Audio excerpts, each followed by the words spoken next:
So, now we get into the detailed discussion of the concepts that we have in module 2. We will talk about good, rights, duty, justice, equality, love, purusharths, and about egoism and altruism, ethical relativism, universalism.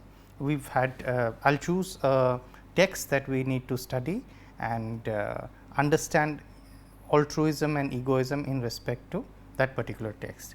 But then before that, let us come to this very basic question, that why do we need these concepts, right? As a student of philosophy, you will always be you always have this question to answer to yourself, and this is not necessarily just being a student of philosophy, but this is for being a student in general, that why are you doing what you are doing, and for that the answer need not be or should not always be pragmatic or for the reason of logistics, that you need to earn a degree, but the very rationale of the enterprise that you are engaging in. So, why are we exploring these concepts? Why do we need these concepts? Well, I would hold, and in no particular order, but these few reasons that can that explain why you require to understand or engage with these concepts. The first is individual clarity, to understand oneself, to understand one's own positions, to understand why one takes a certain stand, why one is sympathetic to a certain stand, and while one is not sympathetic to another stand. So, to understand one's own position is the one of the reasons to engage with these concepts, to understand these concepts, right. The second one is collective discussion and decision making. So, this is a more frequent part of it. So, perhaps more of the ones of you who are less introspective or more outgoing would value this particular option more, because whenever you engage in a discussion with others, whenever you debate or discuss or you want to arrive at a decision, we need to start with a common point. The very fundamental structure of an argument, and an argument is different from a quarrel. The very that one should always be mindful. An argument is when one engages with contrary or contradictory views to refine one's own views. A quarrel is when one is digs his heels to for one particular point of view. Anyway, that apart. So, the to reach a collective decision or in the process of decision making, one requires to understand the very fundamental concepts from which the discussion is starting. So, let me give a small example that makes sense, right. So, now say somebody is arguing for organ transplant, right. That organ transplant should take place on commercial basis, right, and the other one is claiming that no commerce in this, right.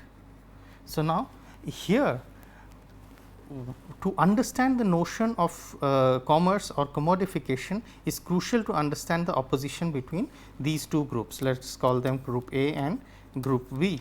Now, group A would hold, both of them mostly have the good of the people or the patient in mind, but option A thinks of commerce as a championing individual. I am just constructing an argument that could probably be the argument of this team A, which looks at commerce as something as an essential or epitome of democracy, where every individual has the right to take a decision about his or her own body, and if it benefits somebody else, then if there is mutual consensus, there is no need to for the state to intervene. That could be the rationale of A. So, A is looking at commerce or commodification or the whole financial transaction as a case of epitome of democracy.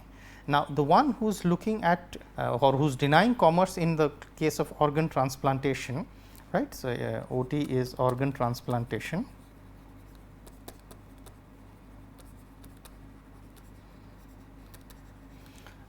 Is having a different view of commerce. He probably team B looks at commerce, or agent B looks at commerce as something which is exploitatory, that which gives that which creates circumstances of exploitation and rips out decision making. So, that is a very simplistic way of constructing a preliminary debate about organ transplantation, trying to highlight the need that how commerce itself as a concept is being understood by the two differing parties in different concepts. Now, apart from this, the third reason why I would think you would require to engage with these concepts is to understand the trajectory, understanding the trajectory of thoughts. Now, if we look at a certain kind of policy that has come into being, whether at an individual level or at a collective level, one can observe or read the policy carefully and then read the subtext or the history or the trajectory that could have led to the foundation of this kind of a policy. Let me take an example. Very often Indian laws and bureaucracy is criticized as being functioning with distrust as the default, right, that most of our laws or our bureaucracy is trained or is has the character of proceeding with distrust as the default method of operation. Now, to look at this, if one looks at the trajectory and how this default method comes into being, assuming that this allegation is true, we can the extrapolation that takes place here is when we look at the genealogy and the legacy of the policies and the way of administration that has evolved, which is in continuation with our colonizers. So, because of the apparatus of the colonizers, the methods, mechanisms and the character of the colonizers, they would naturally be distrusting the colonized and they would want to go on a distrust as a standard method. So, to understand to this trajectory, that how this particular kind of policies come into being, how this character of decision making, of policies come into being, of bureaucracy comes into being, of a particular institution comes into being, one can also understand these concepts that well what the notion of justice here was tilted towards distrust, and these are assumptions I am making for you to understand the example clearly. Now, let us go to the first point that we come across, the notion of good, the concept of good. Now, good is something that we have heard in so many contexts that we can find a huge number of meanings here. Now, here I would like to just put a caveat here or a tool to help you understand that these may be seen as empty concepts or formal concepts that need to be fleshed out.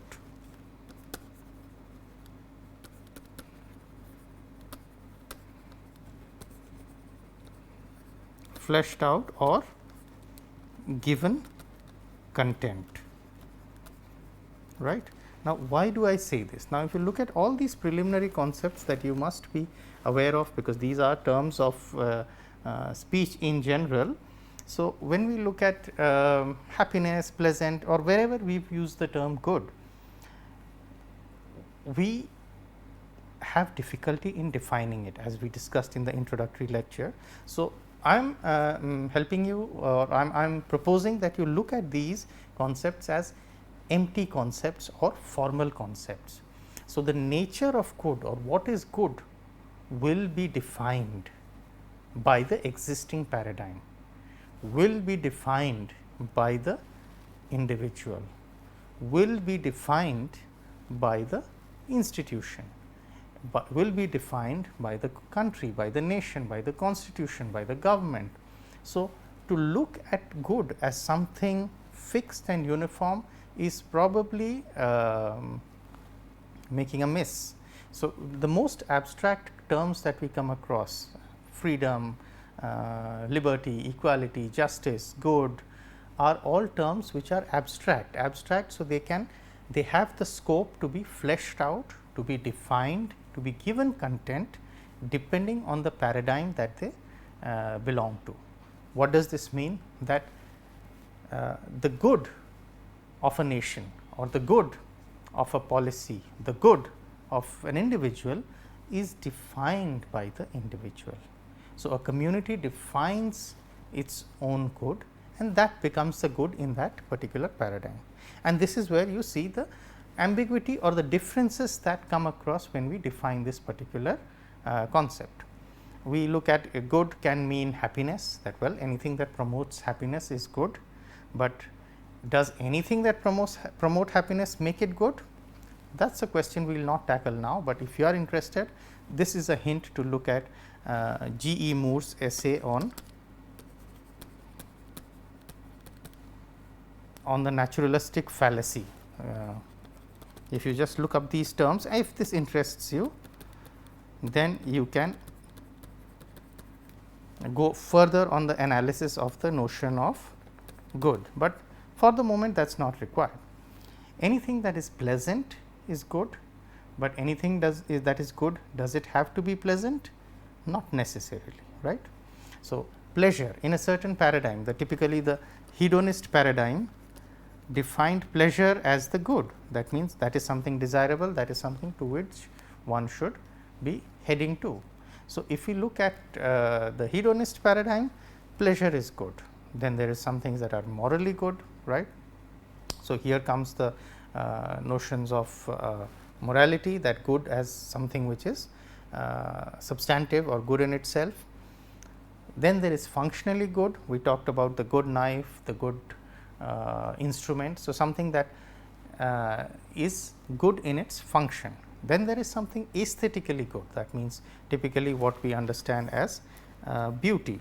When we look at the notion of beauty, so that is a good painting would mean that it is aesthetically pleasing. Of course, it means the terms can be used as superlative, anything that is excellent or that exceeds average becomes good, anything that is useful, excellence. So,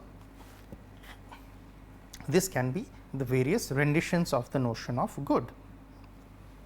Then there is the adjective good and the substantive good. So, good as an adjective where you can qualify something as good, say the good knife or the good person, or substantive good is something that is good in itself, which itself is a very difficult thing to define, and philosophers have gone ahead and claimed that it is indescribable, and a little bit of thinking, and that is where critical thinking on your part and will help you see the difficulty with these concepts, that they are so difficult to define. And finally, the common good. What is the common good? Well, the common good, as we talked about earlier, is the good life or the worldview that we, or the society or the country comes out to argue for. So, when we look at the good life, what is the common good that an institute or that an entity defines? So, just as say a society may define marriage as a common good, family as a common good, that means that well, we should look at something that is to be encouraged by the society. So, governments or nations give tax breaks for marriages. So, there can be many things. So, maybe having children can be seen as something as a common good, having infrastructure, having parks is something as a common good, but what does that also underlie? That it wants people to interact, to have a social life. So, the social life is to be as seen as the common good. Now, we come to the question of the next concept, which is the concept of rights. What are rights? Rights are, by its very definition, they are an entitlement, that one has a right over something. It is an entitlement by the very nature of being. That means, here again this can be understood in two parts, that by rights it is an entitlement that by the very nature of one's being one is entitled to, and rights especially stand on their own. So, they are very frequently regarded as Thomas Jefferson regarded as self evident, right, that rights are self evident. They are often regarded as also natural rights. Let us take an example of a natural right, or what is a right is something that one is entitled to.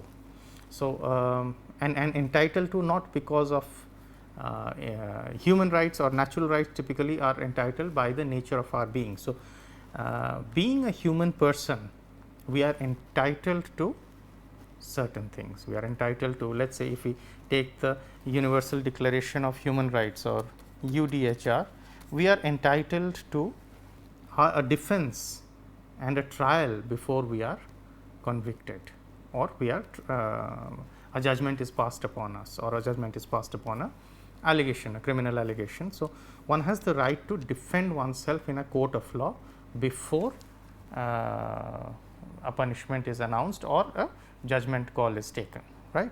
So, what is it that gives us these rights? Now, what is the source of these rights? We have human rights, we have right to, now as Indian citizens you have rights to, children have the right to education, the right to information. So, that we are entitled to know, say the right to information, or which is popularly has been known as RTI. It is something that by virtue of being the citizen of India, you are entitled to know about the processes of the government and the executive in particular. So, that right to information does not require any other qualification apart from the fact that you are a citizen of India. So, where are these sources of rights? Now, we are looking at the modern world order, where very often rights are grounded in as natural rights, where rights are also seen as something self evident, but often rights have throughout the history of humanity have been grounded on religiosity, on gods, but rights are something which have always been grounded on something, not caused by something, but grounded or sourced in either religion, God, or self evidence or nature, but they are seen as inalienable. So, that is also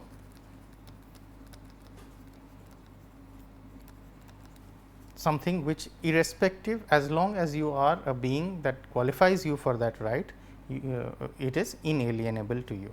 Now, rights can again be of different kinds. There can be negative or non-interference rights, and then there are positive or claim rights.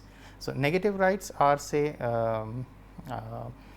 something like the I have thought over two of these negative rights. Yes, then or non-interference negative right can be seen as the right to free speech.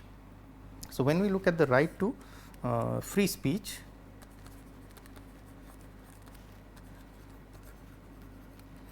here there is a non-interference, a call of non-interference by others, by the government, by other agents, that one is free to express one's own view.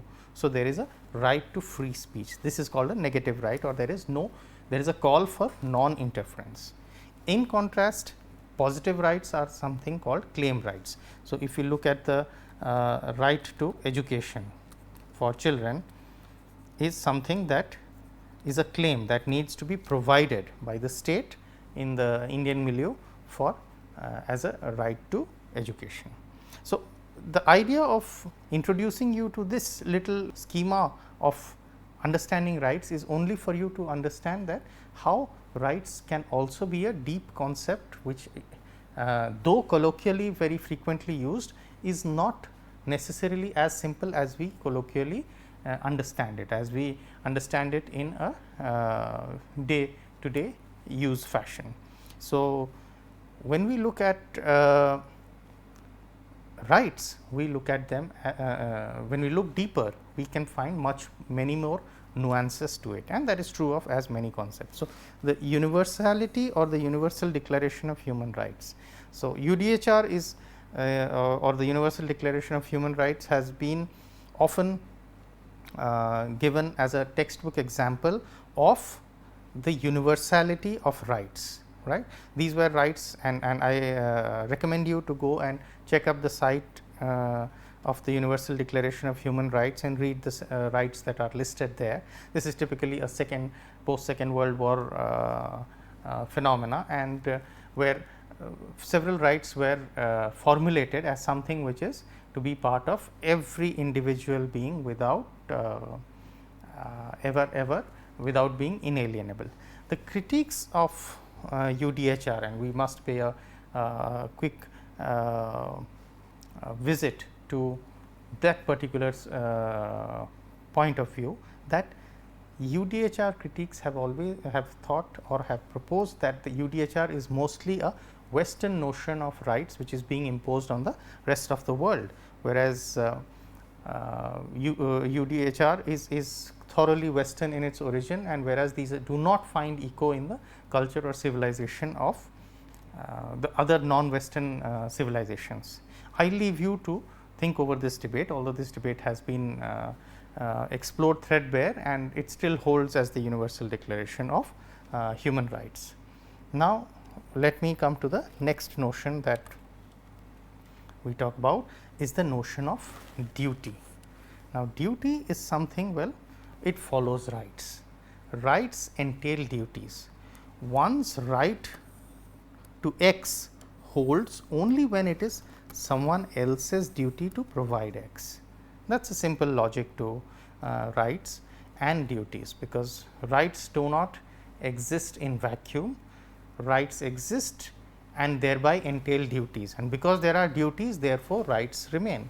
So, rights entail duties. Now, duty or obligation is the primary concept of deontological approaches to ethics. This is a definition taken from the Oxford Dictionary of Philosophy. Any edition would do, perhaps it is there in the bibliography list, but even if it is not there, you must take a look at the Oxford Dictionary of Philosophy. That gives you a lot of knowledge about defining these particular terms. So, deontological approaches to ethics, we talked a little bit about Kant, about duty ethics, about ethics not being powered by emotion, but by a sense of obligation or duty. So, whenever we have a sense of obligation, right, it is obligatory for the doctor to provide nursing or healing to someone who is immediately suffering. It is obligatory, or it is the duty of the soldier to protect the nation's boundary. It is the duty of the policeman to maintain law and order.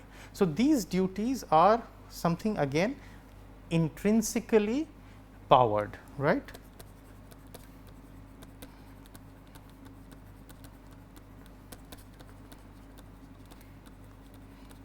So, these are not on the basis of reciprocity. So, there is no reciprocity here,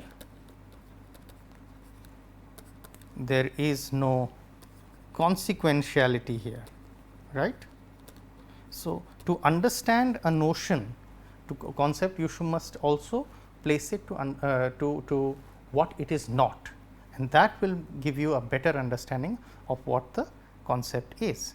So, duties are form the heart of deontological ethics, and deontological ethics is typically contrasts with consequential ethics. So, deontological ethics talks about duty or duty for duty's sake that does not require any further motivation, that is intrinsically powered. That means, it is to be done for its own sake. The policeman has to maintain law and order, even sometimes to the peril of his or her life, only for the sake of duty, not because they will get an award, not because they will get reciprocity from the people, or they will get respect. These all may be the side effects of it, but these are not the reasons for the policeman to do his or her duty. So, duty bound professions are almost almost always intrinsically powered, and the job needs to be done for its own sake, not for anything else. Now, let us come to the notion of justice. Now, justice is a notion which, well, it is more noticeable and highlighted in its absence than presence, right, because most of the protests that you may have seen, or you may have been a part of, or you may have seen on TV, all claim that we want justice, right. That is the call that almost every protesting institution talks about. But well, this is a notion of justice again which we understand less, but we feel more strongly about, right. And we understand less, I say this with most humility, because we need to spend time to understand, to flesh out the notion of justice. Justice again varies, justice the paradigm of justice varies, but in each paradigm justice is a constant, right. That is to be understand, that in different paradigms justice has varied and the paradigms have been revised and the notion of justice has been revised, but within the paradigm there has been a dominant notion of justice. So, let us say Plato's play in which Thrasymachus is a character, simply as a skeptic or critique of justice, puts out just is what the powerful call just. That means the elite of the society, the elite of the community or the nation or the government or the collective decide what is just, and what they call just becomes just for the society. So, this is a critical or a skeptical view of justice, that justice is merely a power play, right. But justice is something and this has been frequently debated. We have looked at various paradigms of justice, and John Rawls is the most recent figure. So, there is a debate between Rawls versus Nozick about the notion of justice. Now, this is a debate that if you are curious about the notion of justice, how philosophically it is analyzed, you might like to go ahead and explore this debate, but otherwise it is not necessary at the moment. So, the example of say retributive justice and distributive justice.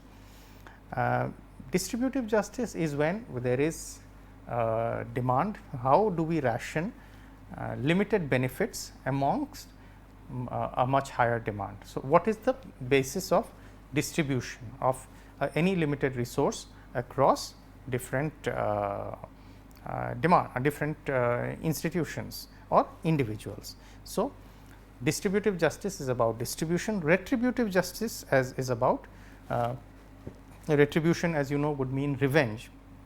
Retributive justice talks about how revenge can become a form of justice. If X harms Y, allowing Y to harm X becomes a retributive form of justice. Justice and punishment are deeply linked notions. So, justice and punishment, now that is a close connection, that punishment is powered by justice. So, the judge, say in a court of law, the judge pronounces or listens to the arguments of the two parties and announces a judgment, right. Now, the judge does this on the basis of the law books or the law of the land. The judge announces the punishment or the acquittal, and let us say it is a case of punishment. The punishment is powered or given in the name of the state. The state in India, which is represented by the symbol of the say Ashok Stambha, but it is not the government. The government and the state are different entities. As just a passing clarification, in case the state is something that has continued. The Indian state has been in continuous existence, say for the past 70 years or since we became a republic.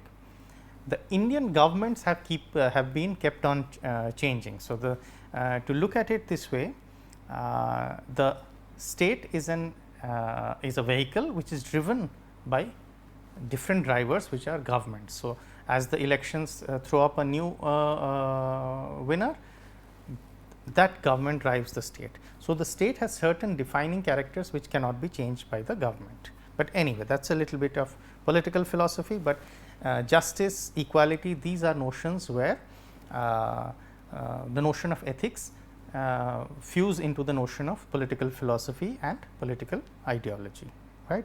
Okay. Perhaps this is also an apt moment for me to make a clarification that what is the difference between a philosophy and ideology.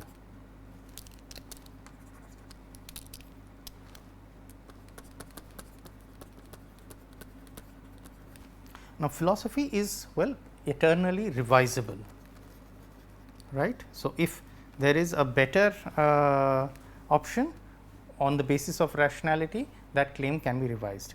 Ideology is almost a commitment that now it is no more open to revision.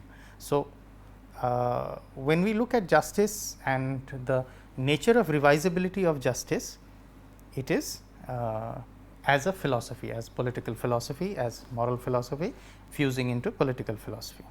Okay. Now, say look at justice and punishment and tossing notions around justice, that what should be the rationale of punishment. The rationale of punishment should be deterrence, retribution,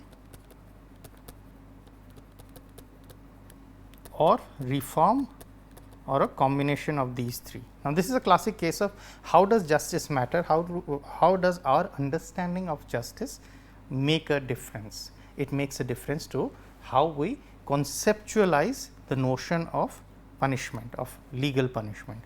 Deterrence is when punishment is given with the aim of deterring future offenders, right. So, it scares away people and it sets an example. When we talk about punishment to set an example, that is typically the deterrence model of punishment.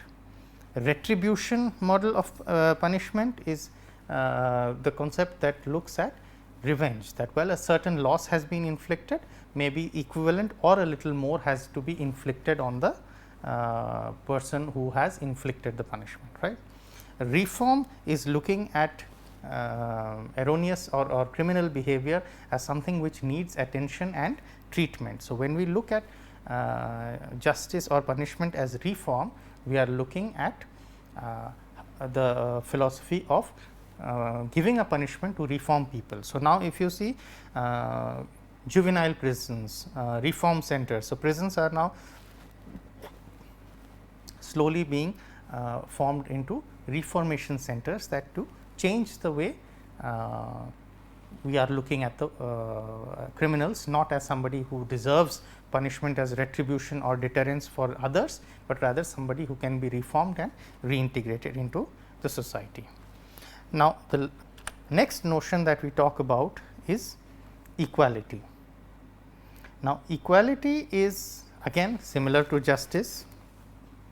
In use, it is more vociferously argued for than defined, right. So, we think the call for equality is tremendous, but then if we dig a little deeper, and these are all fused concepts between moral philosophy and political philosophy. So, when we look at formal equality says treat like cases alike. That seems to be most commonsensical. If two people are alike in all aspects, they should be treated alike. Of course, two people are never alike, and this principle is only formal. So, are two people alike, all aspects, that is the key word that we look into. Well, things would have been equal if two people were alike in all aspects, but they are not. They come from different histories, they come from different ideologies, they come from different advantages, experiences. Therefore, to temper it is a human phenomena. To the judge in a courtroom cannot look at in such and such case so and so precedence matters, in such and such case so and so decision was taken, but in this case we just can't replicate that decision taken, even if the situations are similar, because situations can never be identical. So, formal equality is easy, but it rarely occurs in the world out there. Moral equality is a rejection of natural hierarchy, equality in terms of dignity. Now, dignity is a very crucial phase here, that what is it to give human dignity. When we look at individuals, as human beings, by the very birth or by their very being, they have rights, and that is always connected to human dignity, because we need to the dominant conceptualization is that we dignity is something that comes to our being, and therefore, dignity is automatically allotted to a fellow human being, right. But then what are the other forms of equality that can be? There can be equality of opportunity, there can be equality of outcome. When we look at opportunity versus outcome, it makes a whole lot of difference. Equality of opportunity is investing in education. So, if you look at a classical example of Navodaya schools as they are run in India, for the underprivileged class, thoroughly subsidized and best quality of education supported by the state. So, this is pushing up making the differences in childhood, balancing the differences in childhood. Equality of outcome, the typical example you could see is the notion of taxation. Well, if the rich are taxed very high and the poor are given that as subsidy, this is actually making an equality of outcome. So, that means no matter what effort is done and where wealth is redistributed to equal levels, right. So, these are again kinds of equality. So, somebody may be equality may be fighting for equality of opportunity, somebody may be fighting for equality of outcome, and therefore, they are both fighting for equality, but are on the opposite sides. So, because their definition of equality is different. Yes, okay. So, with these notions of justice, equality are thoroughly political notions. So, as we can see that you must now that when you look at these terms or when you come across these terms in literature, you should be able to identify in what sense these are used, right. Next, we come to the notion of love and purusharthas.